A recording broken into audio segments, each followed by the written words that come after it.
Hello everyone, welcome to drama hut. आज हम इस ड्रामे का नेक्स्ट पार्ट देखेंगे। अब हमारी हीरोइन हीरो के पास आकर बोली, मेरी वजह से तुम्हारी नौकरी भी चली गई, तो मैं केस से बात करके सब कुछ ठीक कर दूंगी। तब हीरो बोलता है, मुझे बस एक शांत ज़िंदगी चाहिए। हीरोइन कहती है, क्या मतलब है तुम्हारा? हीरो कहता है, मैं बस शांति से अपनी दादी का ख्याल रखना चाहता हूँ, मुझे कोई परेशानी नहीं चाहिए, तो प्लीज़ मुझे डिस्टर्ब मत करो। यह कहकर चला जाता है हीरो। अब रात हो चुकी है। हीरोइन रूम में आती है और देखती है फैंग ने जियून का नंबर सेंड कर दिया है और ये देखकर स्माइल करती है। अगले दिन हीरोइन फैंग को हॉस्पिटल ले जा रही होती है। जैसे ही वो अपोजिट में के को देखती है, वो तुरंत मुंह उधर घुमा लेती है। फैंग बोलती है, तुम जाओ जल्दी से, मैं इसे संभाल लेती हूँ, और हीरोइन चली जाती है। फैंग के को बुलाती है और के पूछता है, मिंग कहाँ है? तो फैंग बोलती है, उसको काम था, वो चली गई है। तो के बोलता है, चलो मैं तुम्हें डॉक्टर के पास लेके जाता हूँ। हीरोइन को निकलते टाइम हीरो की दादी मिलती है। दादी उससे बोलती है, चलो कॉफ़ी पीने चलते हैं। तो हीरोइन दादी को कैफेटेरिया लेके जाती है और कॉफ़ी ऑर्डर करती है। तभी वो जिन्यून को देखती है उसे कैफेटेरिया में। एक आंटी उसका हाथ पकड़ के पैसे के बारे में बात कर रही होती है। ये देखकर हीरोइन को गुस्सा आ जाता है और वो वहाँ जाकर बोलती है, तुम ऐसे काम कैसे कर सकते हो?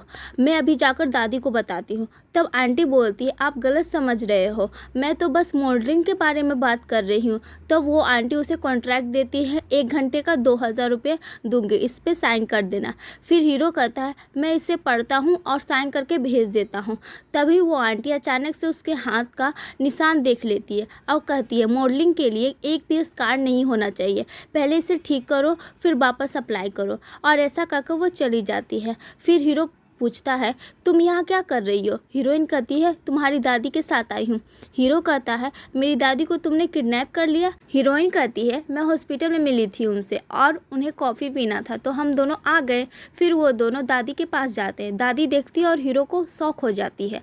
हीरो बोलता है, आपको तो हॉस्पिटल में होना चाहिए ना, आप कैसे यहाँ आ गई? चलिए मैं आपको हॉस्पिटल लेके जाता हूँ।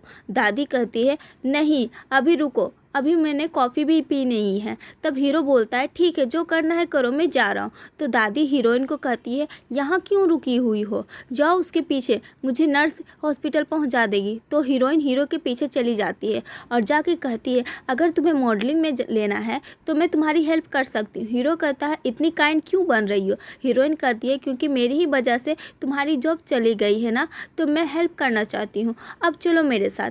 तो हीरो कहता है, कहाँ? हीरोइन कहती है, चलोगे तो खुद ही पता कर लोगे। तो एक शिप पे वो लोग चढ़ जाते हैं।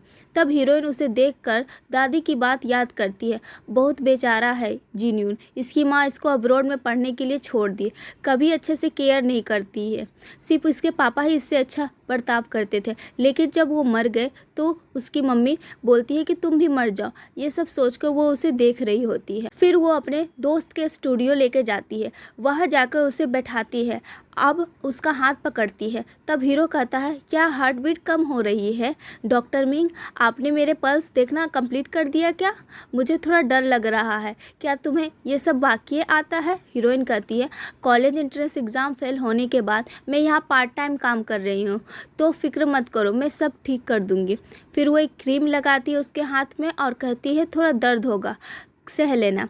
फिर जब वो काम स्टार्ट करती है, हीरो सिर्फ हीरोइन को ही देख रहा होता है। जब हीरोइन पूछती है कि ये सब कैसे हुआ, तब हीरो कहता है, मेरी माँ की वजह से। तब हीरोइन पूछती है, तुम अपनी माँ से बहुत प्यार करते हो ना? तब हीरो कहता है, पर वो मुझसे नफरत करती है। तब हीरोइन बोलती है, मेरी माँ मुझसे बहुत प्यार करती है, जब स्कूल में मैं पढ़ाई नहीं करती थी तब टीचर माँ को बुलाकर ज़ोर से डांटती थी, लेकिन माँ हर बार कहती थी अगली बार अच्छा करेगी, और चॉकलेट देकर प्यार करती थी, इतनी अच्छी थी मेरी माँ। तब हीरो बोलता है, अब ये सब क्यों बता रही हो? तब हीरोइन कहती है, चाहे मेरी माँ कितनी भी अच्छी थी, फिर भी उन्होंने सुसाइड करके जान दे दी। उसके बाद वो कुछ नहीं बोलता। हीरो उसके चेन को देखता और पूछता, ये तुम्हारी माँ ने दिया है क्या? तब हीरोइन कहती है, मैंने अपनी माँ को एक गिफ्ट दिया था, उनके जाने के बाद मैं पहनती हूँ। फिर वो प्रोसेस कंप्लीट होती है, उस पर बैंडेज लगाकर हीरोइन कहती है, अभी दर्द दे रहा होगा, बाद में बिल्कुल ठीक हो जाएगा। और जैसे ही वह कह रही होती है, हीरो उसका हाथ हल्की से पकड़ लेता है। फिर जब हीरो निकलने लगता है, हीरोइन कहती है अपना वीचैट आईडी दो। तो हीरो कहता है उसकी ज़रूरत नहीं है, पर जैसे ही वो कहता है हीरोइन उसका हाथ पकड़ लेती है। हीरो को काफ़ी दर्द होता है। तब हीरो मजाक में कहता है चाहती हो कि मेरा हाथ टूट जाए? हीरोइन कहती है फिर से शुरू कर दिए, दोपहर भर तुम्हारे साथ बैठी थी, मेरे भी कंधे दर्द करने लगे पता है। तब हीरो कहता है तो ठीक है, मैं मसाज करता हूँ। हीरोइन कहती है हाँ हाँ कर दो, जल्दी करो। तब हीरो हीरोइन से रिक्वेस्ट करने को कहता है तो हीरोइन मजाक से कहती है ओह क्या मुझे उन लड़कियों जैसा बिहेव करना पड़ेगा? जिंगयू आप कितने हैंडसम हो, प्लीज़ मुझे वीचैट में ऐड कर लो। तब हीरो कहता है ओके ओके स्कैन करता हूँ। दोनों अपना नंबर शेयर कर लेते हैं। तब हीरोइन अचानक हीरो का फ़ोन खींचकर देखती है कितनी लड़कियां हैं। हीरो कहता है क्या कर रही हो? हीरोइन कहती है तुम्हारे वीचैट में बहुत सारी लड़कियां हैं, मैं अपने आप को टॉप में ऐड कर रही हूँ। और हीरोइन ये करके उसे फ़ोन वापस कर देती है। और इधर फैंग और के अपने बचपन के पुराने रेस्टोरेंट आते हैं। ये रेस्टोरेंट फैंग के बेटे के स्कूल के पास ही होता है। के बोलता है मैं आज भी तुम्हें अपनी बहन मानता हूँ। फैंग बोलती है मैं भी तुम्हें अपना भाई मानती हूँ और मिंग भी। के बोलता है अगर मुझे भाई मानती हो तो बताओ जिंगयू और मिंग में क्या रिश्ता है? इसी साइड हमारी हीरोइन ने नई कार ले ली है, पर शायद कार चलाना भूल गई थी। 10 साल का एक्सपीरियंस होने के बाद भी क्लच कहाँ है वो भी पता नहीं है। ऊपर से कहती है हीरो को तुम कुछ मत बोलो, मुझे डिस्ट्रैक्ट मत करो, ऐसे कहती है। एक टाइम पे जब वो नहीं चला पा रही थी तब तो हीरोइन हीरो को कहती है तुम चला लो। तो हीरो कहता है मुझे नहीं आता है चलाने। फिर हीरोइन कोशिश करती है और चला लेती है। दोनों एंजॉय करते हुए सी साइड आ गए हैं। हीरोइन कहती है फ़ोन निकालो फ़ोटो लेते हैं। हीरोइन कहता है ये सब क्यों लेना, वेस्ट है, मैं तो फ़ोटो नहीं लेता। फिर हीरो पूछता है जिंगबेल में तुम काम अच्छे से नहीं कर पाई? हीरोइन कहती है हाँ शायद ये कह सकते हो, तुम भी तो वहीं थे ना, तुम क्यों चले आए यहाँ पर?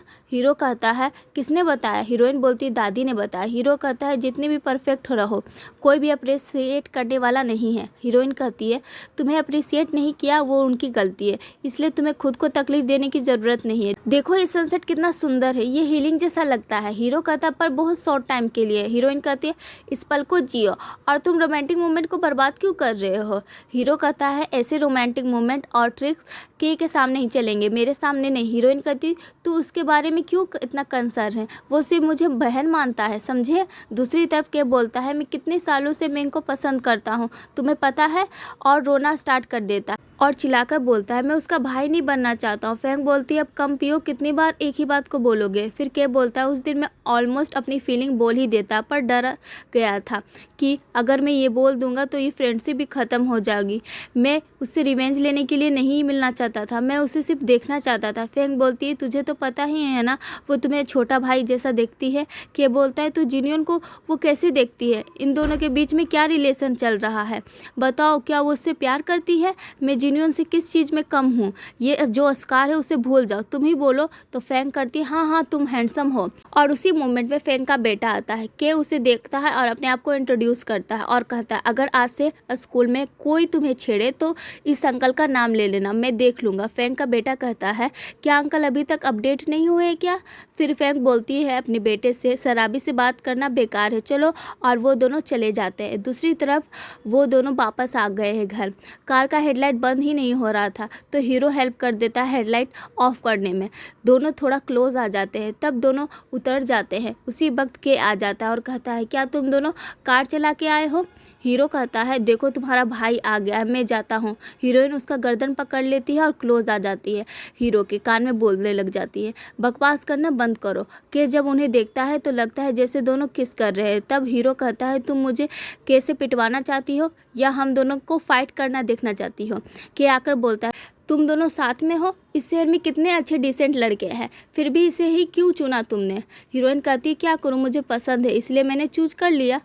के बोलता है इतने दिन तक बस एक्टिंग ही करती हो, अब तो एक्ट करना ही बंद कर दिया है। हीरोइन कहती है हाँ सही बोले तुमने, और आगे से मुझे तंग मत करना। के बोलता है ठीक है और चला जाता है।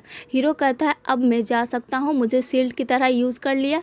हीरोइन बोलती है तुम मेरे शील्ड नहीं हो, अगर तुम आज मेरे मार खा जाते तो मैं तुमसे शादी कर लेती। हीरो कुछ नहीं बोल पाता और वहाँ से निकल जाता।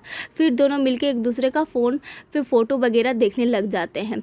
फिर हमारा हीरो बियर लेके सीधे छत पे चल जाता है और बैठ के पी रहा होता है। बिल्कुल सही टाइम पे हीरोइन भी आ जाती है, उससे बैठकर पीता हुआ देखकर कहती है, कल घर में बहुत काम है, 1 घंटे के लिए जितना चाहिए बोलो, मैं पे करने के लिए तैयार हूँ, ऐसा मैसेज भेजती है। हीरो भी अपने हाथ का सिग्नल करते हुए कितने पैसे चाहिए दिखाता है। फिर दिखाया जाता है हमें एक मूवमेंट। एक्चुअली सबसे पहले जब हमारा हीरो बार में काम करने आया था तो के ने उससे पूछा था कि गाना गाने के अलावा और क्या आता है। उस पर वो कहता है मैं गिटार बजा सकता हूँ। के बोलता है ड्रम बजाने आता है। हीरो कहता है नहीं। फिर लड़कियाँ को उधर से गुजर रही थी तब हीरो को देख कर कहती है कितना हैंडसम है, और जाकर नंबर मांगने लगती है। हीरो कहता है नहीं, मैं नहीं दे सकता, और वो लड़कियाँ सब चली जाती। तब के कहता है कल से काम पे आ जाओ, रोज़ कम से कम 10 लोगों को वीचैट पे ऐड करना है, इसलिए कोई भी लड़की आके नंबर मांगती है लड़के से तो वो अपना नंबर दे देता है। और यहीं पे एपिसोड ख़त्म हो जाता है। नेक्स्ट एपिसोड चाहिए तो कमेंट कीजिए, वीडियो को लाइक कीजिए और चैनल को सब्सक्राइब करना। और फिर मिलते हैं, तब तक के लिए बाय।